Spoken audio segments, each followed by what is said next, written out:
Hello दोस्तों, मेरा नाम विभूति विश्वास है और टेक्निकल एवरीथिंग बाय टीवी में मैं आप लोगों को स्वागत करता हूँ।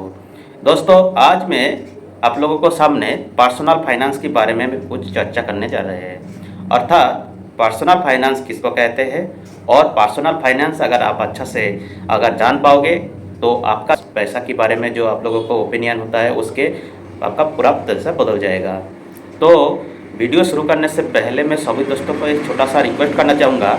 जिन लोग स्किप करके देखते हो उन लोग बिना स्किप करे पूरा वीडियो देखिएगा और अगर वीडियो को अगर अच्छा लगता है तो लाइक और शेयर कर दीजिएगा और चैनल को अभी तक सब्सक्रिप्शन नहीं किया तो सब्सक्रिप्शन भी कर दीजिएगा। तो आइए पर्सनल फाइनेंस का किसको कहते हैं उसके बारे में हम आप लोगों को सरल भाषा में बताते हैं।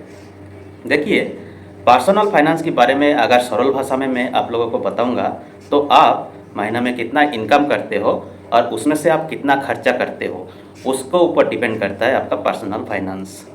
अगर आप एग्जाम्पल के लिए अगर मैं आप लोगों को बताऊंगा तो आप लोग देख पाएंगे, जैसे एक आदमी अगर महीना में 10,000 रुपया कमाता है और वो सारा खर्चा उसका फैमिली खर्चा उसका सारा खर्चा अगर निकालने के बाद उसके बाद अगर 10% हिस्सा भी बचता है तो उसके लिए पर्सनल फाइनेंस अच्छा होने वाला है। मतलब वो पैसा के तांग में कभी आएगा नहीं।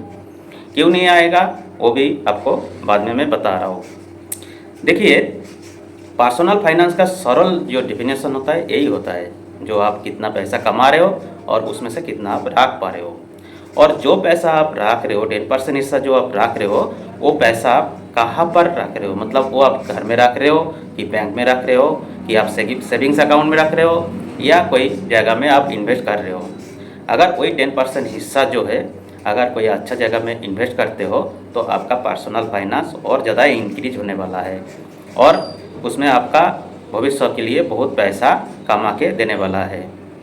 तो पर्सनल फाइनेंस के लिए जो पैसा आप बचत कर रहे हो उसको आप कहाँ पर खर्च करोगे और कहाँ पर आप नहीं करोगे, उसके लिए आपको एसेट्स और लाइबिलिटी दोनों के अंदर डिफरेंस या तो आपका जो फर्क है वो आपको जानना ज़रूरी है।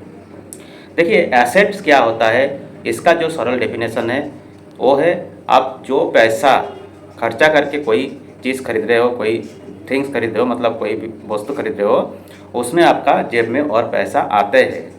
जैसे एग्जाम्पल के लिए अगर आप लोगों को बताऊंगा तो उसमें अगर कोई रियल एस्टेट में अगर पैसा आप इन्वेस्ट कर रहे हो, जैसे लैंड हो गया, कोई संपत्ति हो गया, तो उसमें आपका पैसा जेब में और भविष्य में आते हैं।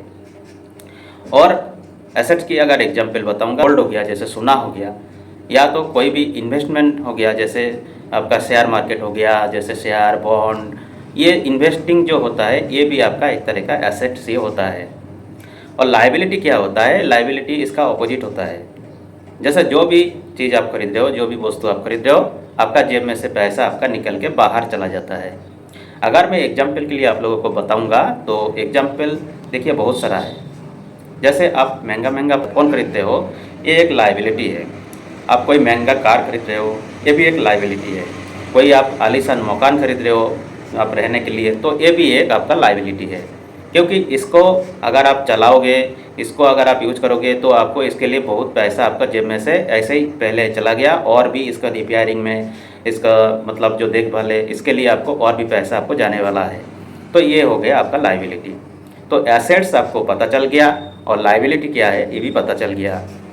तो आप जो पैसा मंथली इनकम कर रहे हो उसमें 10% हिस्सा आपको बचत करना है और वो 10% हिस्सा आपको एसेट्स में लगाना है, ना कि लाइबिलिटी में। अगर लाइबिलिटी में अगर आप यूज कर रहे हो तो आप प्रॉब्लम में फंस रहे हो, और अगर आप एसेट्स में खरीद रहे हो तो आपका ज़िंदगी संवर जा रहा है। तो ये है आपका पर्सनल फाइनेंस। तो ये वीडियो आप लोगों को कैसे लगा है आप कमेंट बॉक्स में जाके कमेंट कीजिएगा। अगर वीडियो को अच्छा लगता है तो लाइक और शेयर भी कर दीजिएगा।